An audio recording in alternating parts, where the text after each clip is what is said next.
Before the sun rises, you wake up to the sound of clay creaking. It's still dark, the air heavy with the smell of dust, faint dung smoke, and crushed lotus leaves. Your body aches from the reed mat beneath you, thin as it was the day your brother bartered for it at the market. A rooster calls out nearby, and somewhere beyond the mud brick wall, a neighbor coughs awake. You blink toward the low doorway of your family's one-room home. Today is market day, and if you don't arrive early, there will be no place for your mat, no shadow to protect your jars of onions, and no chance of exchanging yesterday's stale bread for fresh barley. You sit up slowly. The rush of the Nile wind has yet not arrived, just the breath of a new day, one that could feed you or destroy you. You wrap your linen shawl around your shoulders, coarse, patched, but clean. Your feet are already dusted with sand before you leave the house. Your sister still sleeps. She didn't sell her incense cones last week. Maybe today. The eastern sky is the color of crushed pomegranate. You walk past sleeping goats, past the scribe's stone house with painted eyes of Horus on the doorway, past a boy already drawing lines in the dirt with a stick. The earth smells damp here, Nile silt clinging to your ankles as you pass the irrigation channel. Ahead, you see the rooftops of stalls rising like teeth in the pre-dawn haze. The market is already alive, but not all are welcome. You find your usual corner, beneath the acacia tree, close to the potter who never smiles. You roll out your woven mat. 3 baskets of onions, 1 half loaf, a jar of crushed garlic paste, 2 dried fish wrapped in palm leaf. That is all you have. You squat on your heels, knees pulled in, and wait. Already you hear it, coins clinking, donkeys snorting, the sharp cry of a woman haggling over flax. The perfume sellers are heating their cones, smoke curls into the morning air, sweet with myrrh and honey. A fishmonger shouts, "Fresh catch, Nile perch, not like his, smells like death." Laughter, a scuffle, a child running. You hold your breath as the tax collector walks by. He counts jars. He never counts people. Your first customer is an old woman with red-stained teeth and hands rough as bark. She wants 2 onions. You name your price. She scoffs. You lower it. She offers a single grain measure of barley and a scowl. You know better than to say no. You take it. Later, a young couple stops by. They're dressed better, dyed linen and a small silver ring on her finger. Tourists from the north. You offer them garlic paste. She wrinkles her nose. He buys it anyway. His mother cooks with this, he says. She'll be offended if I bring anything else. You nod politely. You do not mention that garlic was once worth more than silver. Your neighbor sneezes, and for a moment everyone turns. A cough means sickness, and sickness means exile. The rules no one speaks. You dare not eat in front of customers, but hunger claws your stomach. You nibble a dry crust of emmer bread behind your knee, pretending to adjust your basket. You sip from a tiny jar of date beer, just enough to wet your throat. You see a child steal a date from a seller's mat. No one stops him, but the seller sees.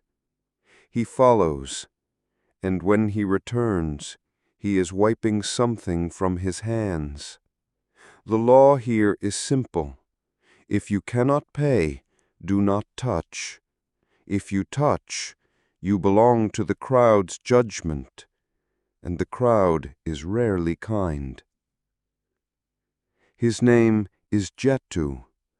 He sells carved amulets, ankhs, scarabs, Eye of Horus charms, each painted with crushed lapis and burnt ochre.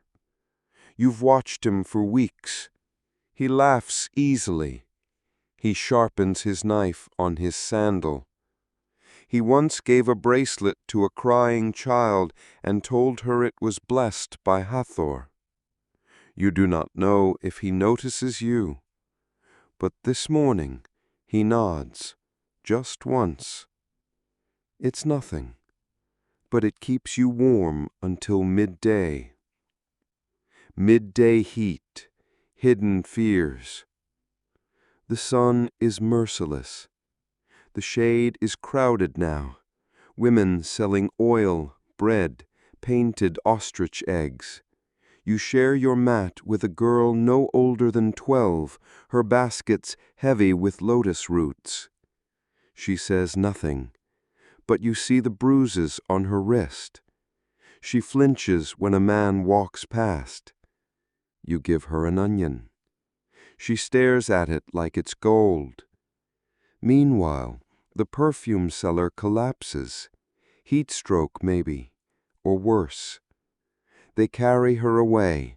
Her goods remain. Within minutes, her oil flasks vanish. Stolen or rescued, it's hard to say. You do not speak. You feel your own breath shorten. The air stinks of sweat and spilled milk. You press your hand against your chest where your mother's amulet hangs. You ask Isis to protect you. Just once. A priest walks by. Everyone goes quiet. He wears white, freshly washed, scented with cedar. He's buying lotus and onions for the temple. He looks at your mat. He chooses one of your fish. This one. You nod. You do not name a price. He gives you 3 bread tokens anyway. When he's gone, your neighbor leans in. That fish was old. You shrug. He'll never know. He's not the one eating it. You both laugh. But later, you wonder, was it wrong? Your mother always said, give your best to the gods, or they take something back. You clutch your amulet. The boy who stole the date is back. His face is swollen. He doesn't run now. He limps. He crouches near a wall, hiding under a stall. No one stops him, but no one helps either. You offer him a crust of bread. He takes it, but says nothing. Behind him, a cobra slithers from a crack in the stone wall, drawn by the heat. You gasp. You yell. People scatter. The snake disappears beneath the grain seller's mat. He curses you for scaring his customers. No one thanks you, not even the boy. You notice your jar of garlic is missing. Gone. You look around. No one makes eye contact. No one saw anything. Your neighbor shrugs. That's the market. You bite back the tears. It was your best jar, and the last one your sister prepared before she fell ill. You walk to Jatu's stall. You don't know why. You stand there, silent. He hands you a carved scarab. For luck, he says. You don't ask what it's worth. You just hold it like it means something. Because today it does. When the sun goes down, the market thins. Fewer voices now. The smell of roasting fish mingles with the first whiff of desert wind. You pack up your mat. Your hands are dry, blistered from the jars. You count your earnings, a few barley tokens, 3 onions less, 1 scarab richer. You start walking home. You pass the boy again. He's asleep against the wall. The lotus girl is gone. The perfume stall is burned out. Jatu is locking up his amulets in a reed basket. He waves. You wave back. It is enough. Night returns to the earth. At home your sister is awake. She asks if you sold the fish. You nod. You do not say what it cost. You prepare a simple stew, barley, garlic, and 1 sliver of dried perch. She eats slowly. Outside the stars rise. You press the scarab into her hand. It's for health, you say. She smiles, not because she believes it, but because she believes in you. You lie on your mat once more. Your back aches. Your hands are rough. Your heart is steady. Today you lived. Not easily, not cleanly, but wholly.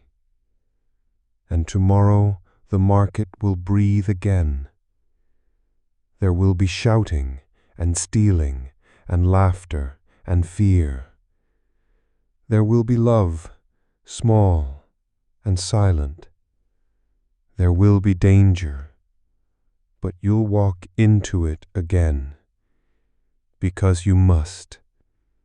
Because that is how people like you survived.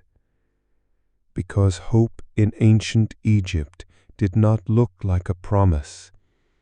It looked like a basket of onions and a carved scarab in your pocket.